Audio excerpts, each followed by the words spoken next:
Today we are making a delicious apple cider margarita punch that is easy to make and perfect for your next fall holiday party.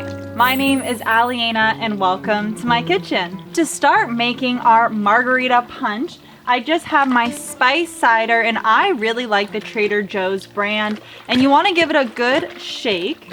And I'm going to be adding in 4.5 cups of my spiced cider to my punch bowl, along with half a cup of freshly squeezed lime juice and 1.5 cups of triple sec.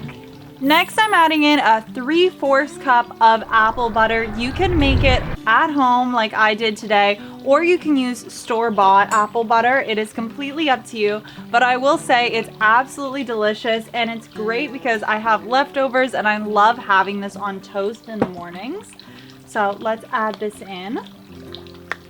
To make homemade apple butter, all I did was take 5 large apples. I added my apples to my pan along with half a cup of granulated sugar, a 1/3 cup of apple cider vinegar, a 1/4 cup of water, along with 1 teaspoon of ground cinnamon, half a teaspoon of ground nutmeg, a 1/4 teaspoon of allspice, and an 1/8 teaspoon of cloves. I then covered my pan and let it cook down for about 20 minutes until my apples were super soft. Then I added it all to a blender and blended it until it was completely smooth, and added it back to my saucepan and let it cook down for another 30 minutes on low heat.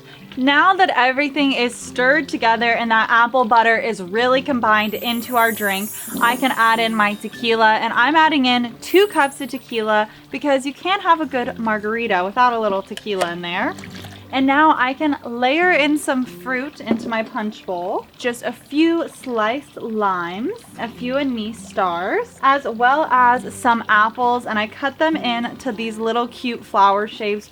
The next step is completely optional, but I like to do a sugar cinnamon rim on my glasses. So all I'm going to do is rub some lime juice on the area that I'm going to dip in my sugar. And I have these really beautiful rose-shaped ice cubes that I'm just going to add into my glass. And now I'm going to carefully pour this in. I always find a way to spill.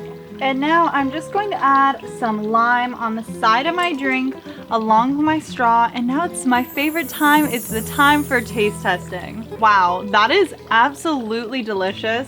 It's not your traditional margarita for sure, but it is so seasonal and it's so delicious. And that tequila in it really takes it to the next level. Thank you so much for watching, and I hope to see you next week. Cheers. Mosquito. For frickety frick's sake, leave me alone.